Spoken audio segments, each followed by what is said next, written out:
$9 to naging ganito na. Na-hit yung natin, no, TP. Magandang trade yung nangyari. Morning mga boss. So, start natin yung record today, no, hanggang end of this month. Tingnan natin kung saan nabutin to. So, last week pa ako nag-start ng trade from $9 to naging ganito na.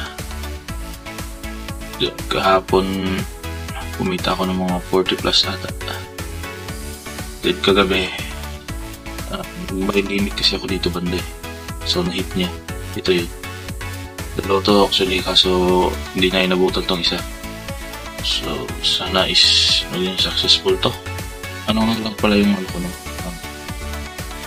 indicator based lang yung strategy ko. Kung ano lang yung binigay na indicator, yun lang yung ginagawa ko. So ito yung roadmap na ginawa ko. Para sa akin is yung bias ko paangat. So yun, no. Kaya ako merong dito, baka mag-TP ako dito banda. Kasi merong OB dito. Tapos baka mag-retrace eh.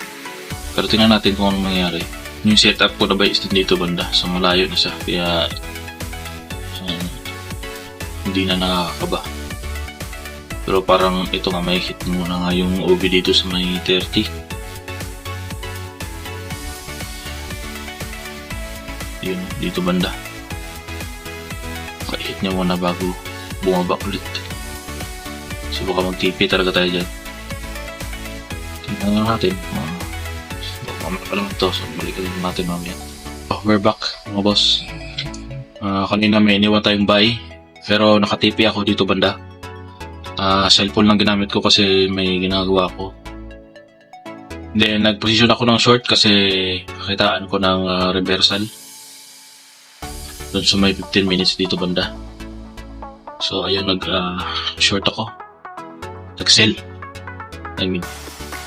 Then also dagdag ng confirmation on is yung sa indicator ko is may naiwan pa palang OB dito sa 15 minutes baba. So baka ito yung target muna niya bago umangat ulit. As of now may nakaposisyon tayong sell. So dito yung area na yun. So tingnan natin kung may hit ba to. At the same time nag-rin ako dito ng ito nga yung buy. At the same time yung TP nandito rin banda. Siguro maglalagay ako ng trigger. Ito yung pang layer ko dito banda kasi resistance to banda. So pwede siya maging yung support becomes resistance based dun sa mga pinag-aralan ko rin. Maglagay tayo dyan pang layer lang just in case na bumaba pa, tagusin niya yung 200 kasi usually naman nakikita natin is tatagos niya yan eh. So nandito tayo sa pero sana hanggang dito na lang mag-bounce na natin. Sana abot ang $10. So balikan natin ulit ito mamaya. Ito mga boss, na-hit yung natin, no, TP. So magandang trade yung nangyari. Then also na-trigger yung buy natin. So ang next target ko na dito is yung sa taas na dito banda. In-adjust ko nga pala itong yung limit na yung pong backup.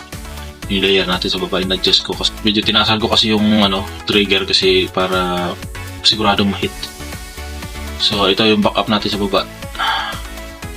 Ready lang just in case na tumagos pa to, itong candle na to. So hoping ako na last na niya na natagos dyan.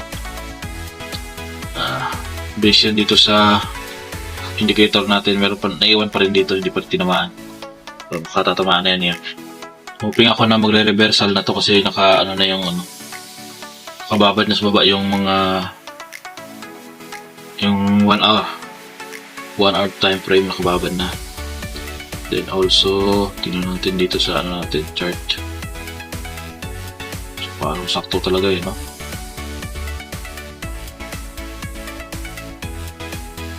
So, hoping na dyan magbabounce na yan. Kung hindi man, dito pa rin may backup pa tayo ng isa dito. Pero tingin ko hanggang dyan na lang yan, bounce na yan. Tapos nakatamaan na yung ano dito, yung gap dito. Bago yan bumaba ulit para tamaan naman to. So parang first wave to, then second wave. So ika-third na trade. Success yung dalawa. So hopefully ma-reach natin yung target na 1,000. Hindi pa abot end of this month. Basta first week pa naman tayo eh. So meron po tayo ng 3 weeks na kabang. So hopefully kuha natin yung target na 1,000 lang. Abang na naman natin mamaya. Check na naman natin ito mamaya, mga ano na siguro, mga 8 PM before open yung market ng US. So we're back mga boss, no? At as of now, maganda naman yung posisyon natin mayon sa plano. So muntikan lang na hit tong isa. Sayang, konti na lang sana hit sana. Tapos biglang nag-pump siya eh. Laki sana ng gain yan. Gabi na ngayon, so baka ano ko na to, papahinga na, and then magsiset na lang ako dito ng TP dito sa area na to. Kasi meron siyang babalikan dito eh. Based dun sa indicator natin, may babalikan pa siya dito na box. So sana tumama dyan. Titingnan natin bukas kung ano yung resulta. Then baka maglalagay na lang din ako ng stop loss dito banda, para just in case lang na hindi sumangayon.